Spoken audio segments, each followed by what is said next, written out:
Sa kasalukuyang taon, 2026, walang aktibong deuterium gas exploration o pagmimina sa Pilipinas, bagamat sikat ang deuterium sa mga usap-usapan sa social media bilang fuel of the future, ang mga siyentipiko at ang gobyerno ay naglabas ng mga paglilinaw tungkol dito.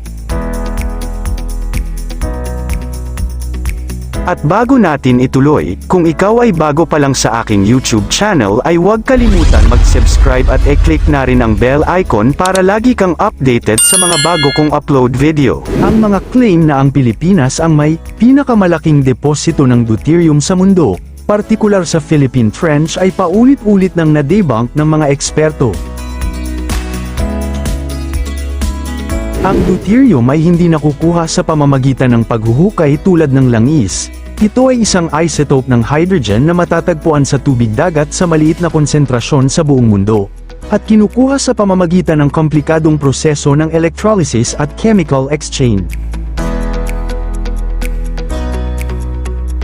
Ang Philippine National Oil Company, PNOC, ay patuloy na nag-aaral sa deuterium, ngunit ito ay para lamang sa research phase kaugnay ng nuclear fusion prototypes at hindi para sa malawakang komersyal na gamit sa kasalukuyan. Ayon sa Philippine Nuclear Research Institute, PNRI, wala pang teknolohiya o pasilidad sa bansa na kayang mag-extract at gumamit ng deuterium bilang fuel sa malaking scale. Sa pandaigdigang level, ang deuterium ay ginagamit sa fusion reactors, tulad ng ITER, ngunit ang teknolohiyang ito ay inaasahang magiging fully operational pa sa mga susunod na dekada. Sinabi ng state-led Philippine National Oil Company, PNOC, na nasa unang yugto na ito ng paggalugad sa produksyon ng gasolina mula sa deuterium. Ang deuterium, isang hydrogen isotope na may neutron, ay nangyayari sa halos 1 sa 6,400 hydrogen atoms.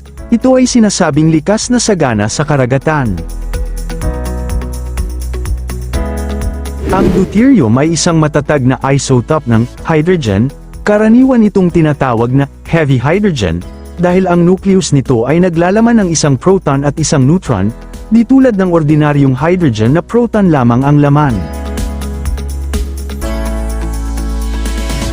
Ang pag-aaral ng PNOC tungkol sa pagiging posible ng deuterium bilang gasolina ay kasalukuyang nasa conceptual phase, sinabi ng entity sa Business World sa pamamagitan ng Electronic Freedom of Information Portal. Nauna nang iniulat ng firm sa website nito na pinag-aaralan ng Business Research and Development Team nito kung paano magagamit ang deuterium upang makabuo ng kuryente. Ang pag-aaral ay patuloy pa rin kaya ito ay masyadong maaga upang magbigay ng mga natuklasan. Kung ang deuterium ay gagamitin para makagawa ng gasolina, ito ay kailangang ihiwalay muna sa tubig na nagdaragdag ng isa pang proseso, paliwanag ng PNOC. Aniya pa, ang deuterium bilang gasolina ay hindi pa malawakang sinaliksik at ginagamit lamang para sa mga prototype ng nuclear fusion reactor. Sinabi ng kumpanya na tinutuklasan din ito ang posibilidad ng pagbuo ng power mula sa protium, ang tinatawag na mas nangingibabaw na hydrogen isotope, na matatagpuan sa regular na tubig. Nauna nang sinabi ng Energy Department na tinitingnan nito ang pagdaragdag ng mas maraming renewable energy, nuclear at hydrogen-based power sa supply mix ng bansa upang maghanda para sa anumang supply crunches sa conventional fuels. Noong nakaraang taon, inendorso ni Department of Energy DOE Secretary Alfonso Cusi ang nuclear at hydrogen bilang posibleng pinagmumulan ng gasolina na isasama sa power generation mix. Sa ibang bansa, ang deuterium ay pangunahing ginagamit sa mga proyektong tulad ng ITER, International Thermonuclear Experimental Reactor. Sa France ginagamit ito kasama ang tritium upang lumikha ng enerhiya na walang carbon emissions. Ang Ang pagkuha ng deuterium mula sa tubig dagat ay isang napatunayang proseso na ginagamitan ng chemical exchange at electrolysis. Hindi ito kinukuha sa pamamagitan ng pagbabarena, drilling, sa ilalim ng dagat tulad ng langis, kundi sa pagproseso mismo ng tubig. Ayon sa mga siyentipiko, ang deuterium ay pantay-pantay ang konsentrasyon sa lahat ng karagatan sa mundo. Humigit kumulang isa sa bawat 6,400 na atom ng hydrogen. Sa makatuwid, walang basehan ang claim na sagana ang Pilipinas dito kumpara sa ibang bansa.